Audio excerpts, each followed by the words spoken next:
Welcome back to the Deep Dives. Today, we are putting ourselves through a bit of a physiological boot camp. We are. We're tackling the engines that fuel every single jump, sprint, and mile you run. Mm-hmm. This is really the masterclass you need, straight out of the IGCSE syllabus, and it's designed to answer a pretty fundamental question in exercise science. Which is, how does the human machine actually create energy? And, what's the cost of pushing its limits? Exactly. Our mission today is to get into the physics of movement.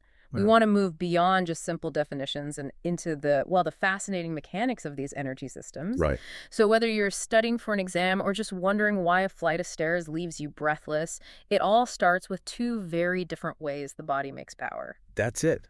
If you think about the body as a kind of vehicle, it's like we have two engines. Okay. One is built for the long haul. It's clean, super fuel efficient, but it needs a steady supply of oxygen. And the other one. And then you've got the nitro-fueled auxiliary engine.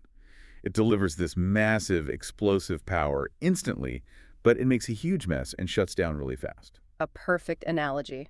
And that's where we have to start. Aerobic versus anaerobic respiration. That distinction is just. Yeah.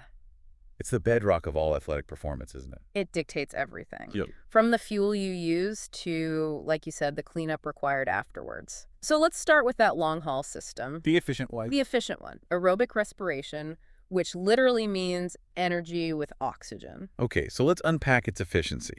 This is the method the body prefers when there's plenty of oxygen around. So what kind of activity are we talking about here? Anything that's prolonged and submaximal. So think of a marathon runner holding a steady pace. Or a long cycle. Or cycling on flat terrain, exactly. The energy release is steady, it's controllable, and it's sustained. The body takes glucose, it combines it with oxygen, and the result is carbon dioxide, water, and, of course, energy.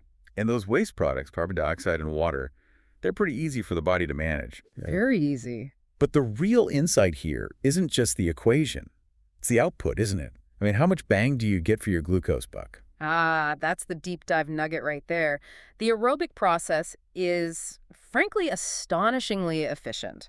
When your body completely breaks down one molecule of glucose using oxygen, you generate around 38 units of ATP. 38. And ATP is adenosine triphosphate, the body's universal energy currency. It's the cash your muscles spend to contract. So yes, 38, that's a finely tuned machine. 38 ATP, that is a massive return. So now let's contrast that with the explosive engine. The messy one. The messy one. Anaerobic respiration, energy without oxygen. This is for the sprinters, the weightlifters. Absolutely. This system kicks in when the demand for energy is so sudden and so high that your heart and lungs just can't deliver oxygen fast enough to the muscles. It's a shortcut. It is fundamentally a shortcut. We're talking short, violent bursts of effort, maybe 10 to 20 seconds, up to about 60 seconds of maximal effort. And the word equation for this one really shows that shortcut, right? It's just glucose goes directly to lactic acid plus energy. That's it. So how much ATP does that explosive shortcut give us? Is it anywhere close to 38s?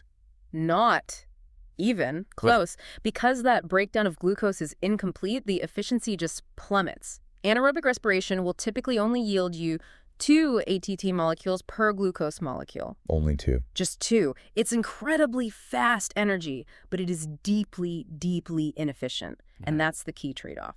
You get speed, but at the expense of efficiency, and critically, you're generating a painful byproduct. Lactic acid. Lactic acid. So that unavoidable consequence is that burning sensation you feel when you've just pushed way too hard. You've just crushed a hill sprint, you've produced all that lactic acid, and now you have to pay the price. And that price is what we call post-exercise recovery, or as we term it, paying back the debt. Right. The lactic acid isn't just waste, it becomes toxic to muscle function when it builds up. It inhibits contractions and causes that burning fatigue. So the body has to clear it out. It has to, and that clearance process requires oxygen, a lot of oxygen, often more than was even consumed during the exercise itself. And that leads us to the concept of oxygen debt, though I think it's more commonly called EPOC now by physiologists. That's right. EPOC, excess post-exercise oxygen consumption. And it's a critical distinction to make. Because it's not just about the lactic acid, is it? It's not. That's a common oversimplification. EPOC is excess for a reason. Yes, a huge part of that heavy breathing after a sprint is to supply the oxygen needed to process lactic acid, to convert it back into glucose in the liver. But there's more to it. There is. We also need that extra oxygen to restore the body's other immediate fuel reserves. You're talking about the stored ATP and the creatine phosphate, the CP, Yeah, that's already in the muscles. correct. Those super fast energy stores are completely wiped out in the first few seconds of a maximal effort. So EPOC oxygen is required to fully replenish those, to basically reload the system for the next burst. Okay, so recovery isn't just a passive cool down. It's an active metabolic process. Very active. And the fitter you are, the faster you can pay back that debt and restore all those systems. Which is why a trained athlete recovers so much quicker. So much quicker. Their whole system is just more efficient at waste removal. Okay, now that we get the engines and the debt, let's zoom in on the moment of exercise itself. The short-term, immediate effects. This is what's happening in your body during or right after you exercise. Yeah. This is the body's sort of frantic attempt to balance supply and demand. These are the acute responses, almost emergency responses, really. The second you start exercising, your brain realizes the energy demand has spiked, and it just initiates this cascade of responses. And it's all about prioritizing two things, right? Oxygen delivery and temperature control. Okay, let's start with the central delivery systems. The heart and lungs. Your heart rate spikes immediately. That's obvious. The heart beats faster to pump blood.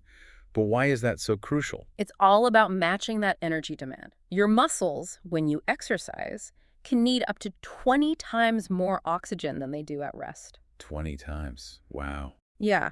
And the body meets that demand by increasing heart rate and also by increasing stroke volume, so how much blood it pumps per beat. And at the same time, your breathing rate just goes through the roof. It gets deeper and faster to maximize the oxygen you take in, and just as importantly, to get rid of all that extra carbon dioxide being produced by the aerobic system. Okay, and then there's heat. As we're burning all this glucose, most of the energy is actually released as heat. Okay, about 75% of it, yeah. If the body didn't manage this, we would overheat in minutes. Which brings us to vasodilation. Vasodilation, it's the body's cooling system. The blood vessels near your skin's surface get wider. So more blood flows closer to the surface. Exactly. And that's why you get red skin and start sweating. The heat transfers from the blood to the air, and the sweat evaporating cools you down even more. It's a beautifully simple and effective design. The body's just opened its radiator vent. But this can lead to some warning signs. If the intensity gets too high, people feel fatigue, of course, but also things like nausea or lightheadedness. Why does my stomach get upset when my legs are the ones working? It's a direct consequence of the body prioritizing. To get that massive amount of blood and oxygen to your working muscles, the body has to shunt blood flow away from non-essential area. Like the digestive tract. Like the digestive tract. That lack of blood flow, maybe combined with a bit of dehydration, can trigger that nauseous feeling. It's your body basically saying, I have stopped all digestion. I'm only focusing on muscle output right now. That makes so much sense. So we've covered the short-term crisis management. Now let's get to the really rewarding part. The long game. The long-term adaptations. The fundamental restructuring of the athlete's machine that happens over months and years of consistent training. And this is where we see the structural evolution that really improves performance. The body responds to that chronic stress by just rebuilding itself stronger. And that starts with the heart. The key term here is cardiac hypertrophy. The heart muscle actually gets bigger and stronger. But wait a second. Isn't a bigger heart sometimes a sign of disease? How do we distinguish between a healthy athlete's heart and a pathological one? That is a crucial question, and it's a common point of confusion. In endurance athletes, we see what's called physiological hypertrophy.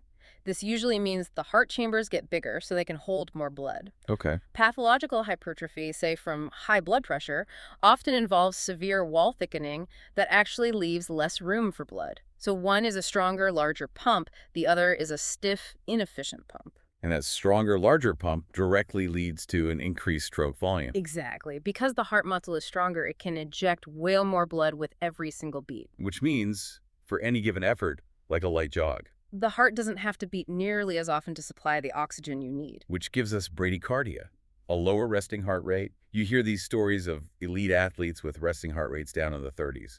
And it's true. An average adult might be between 60 and 100 beats per minute. A trained endurance athlete can easily be around 40. Their heart is just so efficient, it only needs to beat half as often to keep everything ticking over at rest. That's saved energy. Saved energy that's then available when you need to perform at your max. So all of these heart improvements help with oxygen delivery, but there's another huge adaptation that affects that explosive engine. Improved lactic acid tolerance. This is vital for high intensity. Absolutely. The training doesn't stop you from producing lactic acid, but it changes how your body deals with it. First, the body improves its ability to buffer the acid, to sort of neutralize it chemically. Right. And second, the body just gets way better at transporting the lactic acid away from the muscles and even using it as fuel elsewhere. So the system gets smarter at waste removal. It's not just paying the debt faster. It's building a better waste management system. Precisely. And this allows the athlete to push their lactate threshold higher. They can work harder for longer before that burn forces them to slow down. So what does this all mean then? We've sort of taken this complex syllabus material and framed it as a journey. A journey from that clean 38 ATP aerobic engine To the messy 2 ATP power of the anaerobic burst. We've seen the body's immediate crisis management, like vasodilation, and the slow burn evolution of cardiac hypertrophy. The core lesson really is that training is the process of making your body better at handling stress and managing debt. Exactly. So for you, the learner, think about this. Imagine a marathon runner and a 100-meter sprinter just after they finish their event. 2 very different athletes. Totally different. The marathon runner who used the aerobic system is facing fuel exhaustion, muscle damage. The sprinter who used the anaerobic system faces an immense oxygen debt, focused almost entirely on lactic acid removal and reloading those ATP stores. Their recovery profiles are radically different. Because they used fundamentally different engines. It always comes back to paying the debt. Which leaves me with a final thought. If training allows the heart to get structurally stronger and the metabolic system gets better at clearing lactic acid, how much of an athlete's ultimate potential is just genetics? Is it determined by their sheer genetic capacity to clean up that painful byproduct? It's a great question. Is the true limit of human performance set not by the force you can generate, but by how quickly your body can clean up the inevitable mess? That's something to consider as you think about the limits of training versus, well, the boundaries of our genetic predisposition. We've given you the knowledge, now go apply it. See you next time for the next deep dive.